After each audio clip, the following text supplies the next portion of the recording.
so hard. Now everything is easy 'cause of you.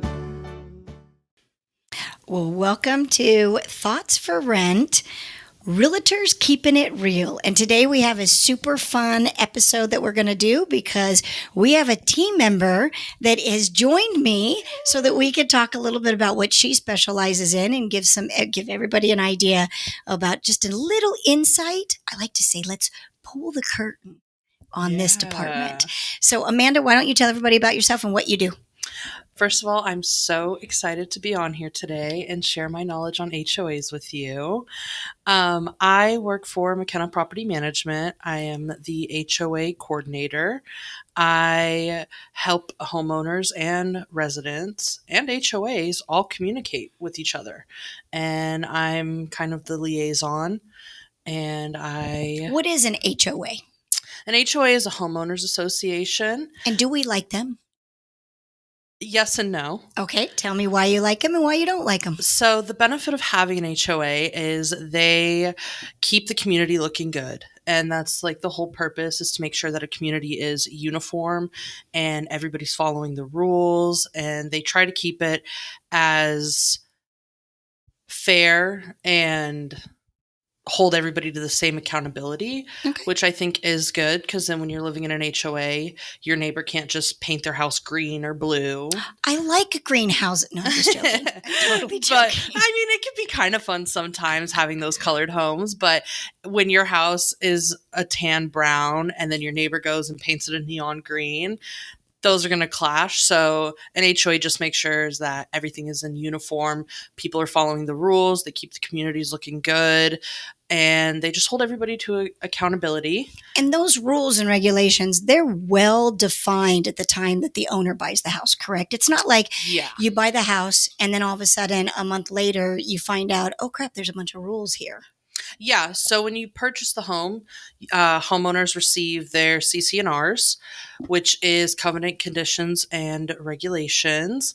And it's a cute, thick packet that's about 50 to 150 pages, and it breaks down how the board works, how the rules within the community works, how the budgeting works, ARC applications, and it just breaks down everything for you. So when you purchase the home, you are provided that packet, so you have every information about the community.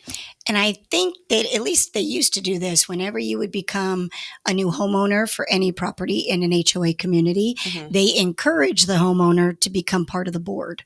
So board members, so the actual owners within the community become members of the board. Is that correct? That is correct. Yeah. I believe it is a once a year thing within HOAs where they go through and they do voting for board members.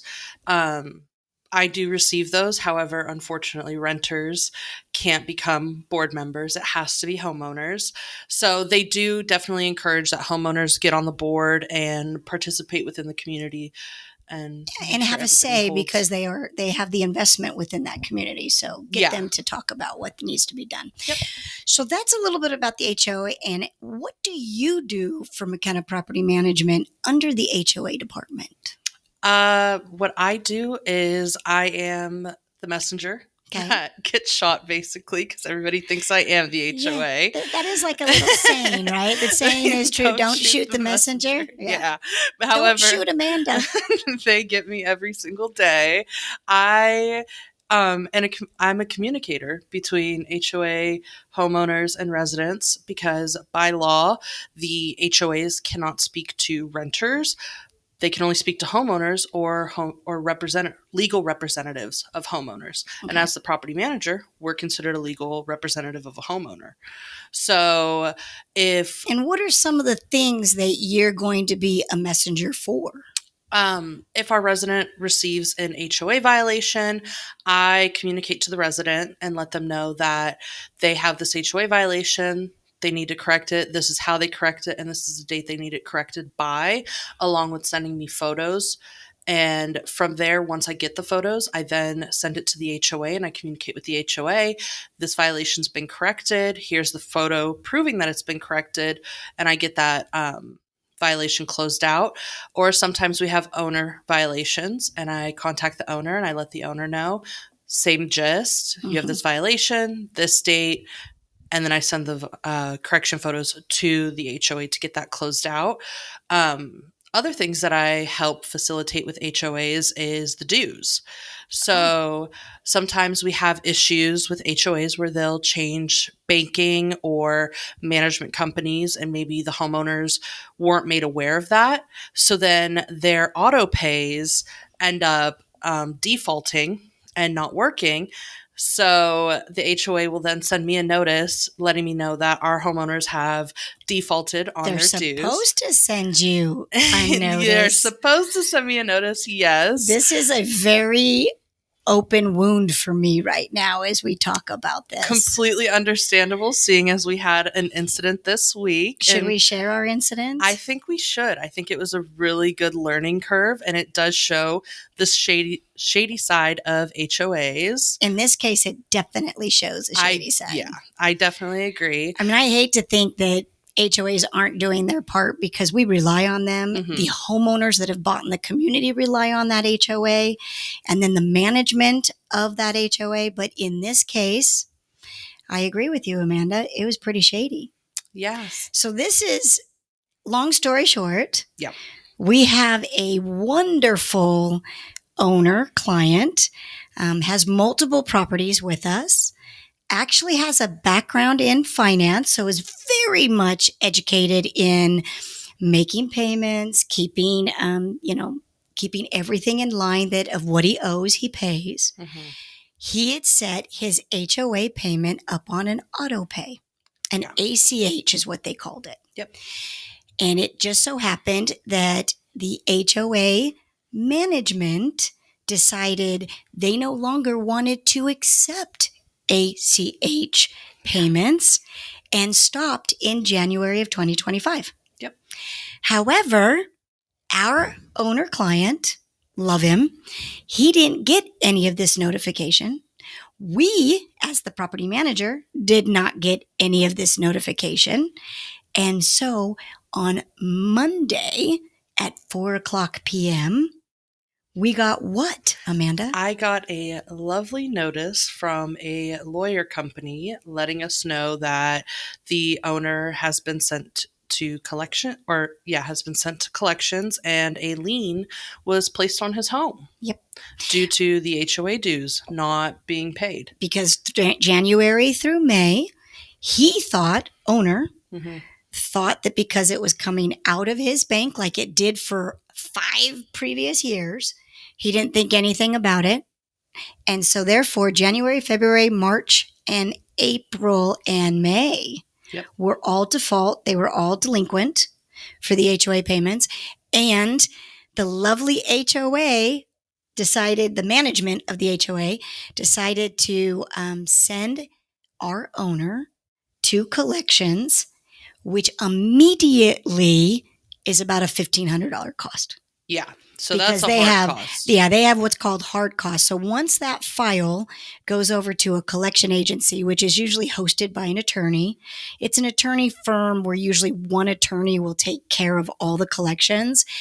There is no way, at least we've never been able to get any of the attorneys to waive those fees. I have once. You have? I have. Okay. Because I was able to provide multiple documentation showing that we had paid, and I couldn't understand why we were sent to collections, and come to find out the HOA was putting the checks on the wrong property. Oh, different unit number or something like that. So the HOA did actually have to eat the fees of that one. That warms my heart because most of the time the attorney's office will not waive fees. Well, in that case, the attorney office didn't waive the fee. The HOA management company had to eat the fee. Yeah. They had to eat. So that my point's still proven that the HOA, that whoever is doing the collections, so that law firm, does not waive those fees. No. So we have this situation where the owner absolutely understands as he goes back and looks at his bank account, he did not notice that he didn't pay the HOAs. and the HOA assessment. So he is in delinquent. I mean, he should have paid. And now you've got it sent to an attorney, and the attorney jumps that to $1,500. So his HOAs and late fees of $25 per month turned out to be a little bit over $1,000. But the check that had to be written to the attorney office in order to get the lien released was like close to $2,500. So $1,500 of money spent that is just a ridiculous fee. So lesson, moral. Let's get the moral of the story. And it could be a lesson. Just because you think money is coming out of your bank account to pay an HOA, it is not to be assumed. You are to check it. You are to call the HOA, because the power that the HOAs have here in Nevada can literally foreclose on your property. So when I was having this conversation with my owner, who I love, he said, I am not going to pay that $1,500. I am not going to do this. I'm just not going to do it. And I had to have the heart-to-heart that said, if you don't do it, they are going to foreclose on you, and they're going to take your property that's in the ballpark of $450,000, no mortgage on it, $450,000. They will sell it, and then they will pay off all of the debt first, and then they will have the property, and they can do whatever they want with it. So it sucks, but it is what it is. So besides the fact that we heard about this non-payment of HOAs and what happens when they do lien the property because they have that much power, what are some other things that get a little frustrating with the HOA? Communication. Okay. Trying to communicate with HOAs, I think, in just my experience and what I've heard from other people, is because they hold so much power and everything like that, they see themselves above everybody else, or at least that's how it feels. So my day-to-day life, I am constantly calling HOAs, following up with HOAs, putting in tickets, emails, basically fighting for my life, trying to get them on the phone to talk to me. They communicate at their own leisure and come around when they have the convenience to do so. They're in no rush ever to get anything done, but expect you to rush and get your violations closed out, or they're going to start charging you $100 fine per week. And that's another thing, is sometimes when you send these correction photos, you really have to follow up with the HOA multiple times to get that verification that the violation's been closed, because sometimes they'll ignore it or delete it, file it away, and not close out that violation. And then you end up accumulating fines for something that you did correct. Yeah. And the thing is at least in Nevada, because I can't speak to anywhere else outside of Nevada, because this is where I've practiced real estate, they're governed by the ombudsman, which is really frustrating, because if somebody is doing something wrong to you, I like small claims court. I like the people's court. I call that the people's court. So if you've got something that is less than $10,000 and you feel like you've been damaged, you can go to small claims court. You can plead your case to the judge, or even get it mitigated if you so choose. But you will have a voice. You will be heard. And then, of course, the other side's going to have their voice, and they'll be heard. And then there will be a judgment, and then it'll be closed and it'll be done. Right? Yeah. And if there's monies that were damages and the judge awards that those monies to you, it's a judgment. You can hold it up. Well, interesting enough, the HOA, even though in the case scenario we talked about, did not follow the NRS 116, section 113 about how you have to notify the person or the address on record, which happened to be our address, our office address, with some form of certificate mail to proof of mailing. They didn't do it. They also said they sent out 5 emails to the owner, which they cannot prove that they actually did. I would like to be able to take that HOA management company to court, because they caused $1,500 worth of damage, right? Yep. Can't. Monies will not be discussed under an HOA board or an HOA management company in small claims court. They will kick it out. You have to go to the ombudsman. You have to have a hearing. And then from there, depending on how that hearing goes, then you can move forward. Now, Amanda, who in their right mind has time to do all of that over $1,500? Nobody. So they win just because they make sure that they have that opportunity of making it to where nobody wants to fight that battle. Yeah. And it's not just the $1,500. If you were to take them to court, you have to kind of hope and pray that your lawyer fees are covered as well if you were to win. And that's if you were to win. And in this case, unfortunately, listeners, because my owner did not pay his required association fee, which is documented at the time that you close escrow. So it is absolutely a fee that you should be making sure you're paying. The judge more than likely would not have awarded attorney fees for us because our owner was in the wrong. Now, did the HOA not handle it correctly? Yes. But as far as going to court to get that $1,500 removed from the attorney, we would have lost more than likely.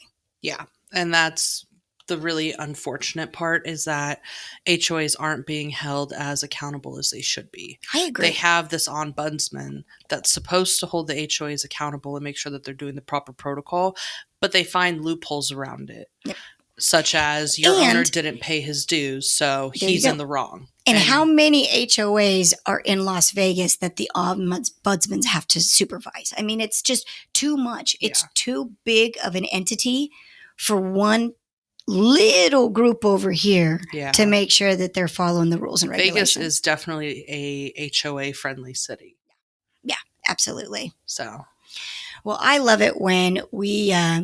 as a messenger, you message to the resident, hey, your garbage cans have been left out longer than they should. And why in heaven's name do they not learn from that mistake?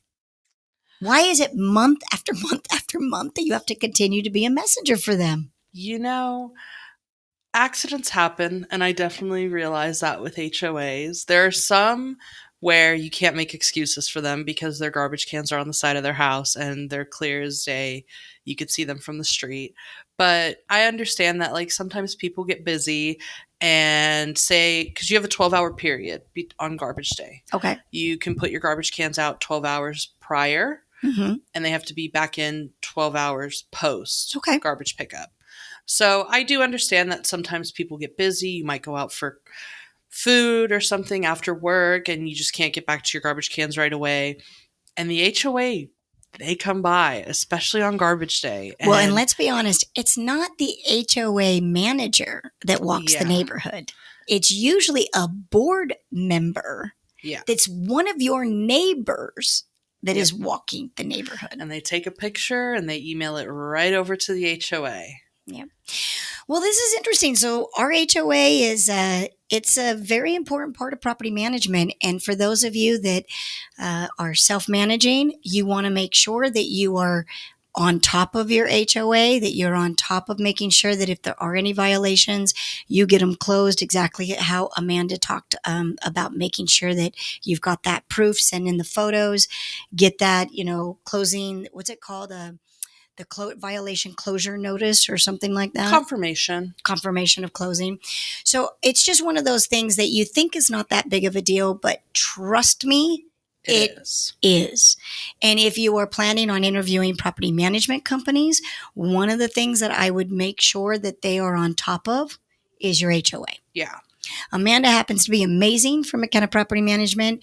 We love everything that she does for HOAs. I never worry about it because she's always on top of it. But you want to make sure that the managed company understands the importance of HOAs. Definitely. And you want to make sure that you always have things in writing with the HOA. That is the biggest thing, is don't do it over the phone, because then it becomes a he said, she said, and the HOAs will win every single time.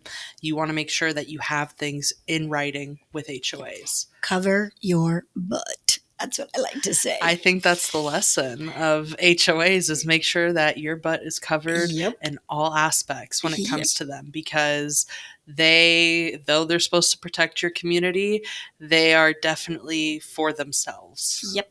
I agree. Well, we kept it real today, didn't we, Amanda? I think we did. I mean, unfortunately, it's not the pretty side that people want with HOAs, though your community looks beautiful. There's a lot of underlying shady things that go on within it. But the way to stay away from the shady things is pay your HOA on time. Pay your HOA on time, pull your weeds, put your trash cans away. Be a good neighbor. Yeah, Be a good neighbor. Let your property stand out to be a nice, well cared for property. More than likely, your HOA will stay off your butt. Yeah. Okay, I cool. definitely agree. Well, that is our show today. Thank you, Amanda, for being on it. Of course. Thanks for having me. You are very welcome. And this is Thoughts for Rent. If you have any suggestions or you want us to talk about certain things, please feel free to let us know. We are always open for suggestions. And that's about it for today. Have a great day. Have a good one. Oh, there you go. Sound good? Okay, good. I'll pass over to Ireland. Here you go, kid. Thanks, Pops.